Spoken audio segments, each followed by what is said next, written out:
Hello and welcome. Thank you for watching my video. So, how do you clean up messes in your life? And I'll give you an example of what our messes are. Procrastination, lying, blaming. And I'll tell you a little story. I was one of those blamers, one of those procrastinators. Well, my wife told me that I was the number 2 on the world's list of procrastinators. And number 1 liar.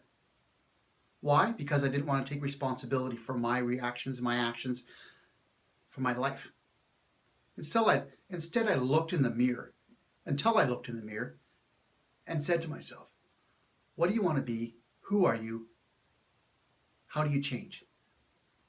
And when I realized that I was all those things, I started to shift my life to the next level of clarity.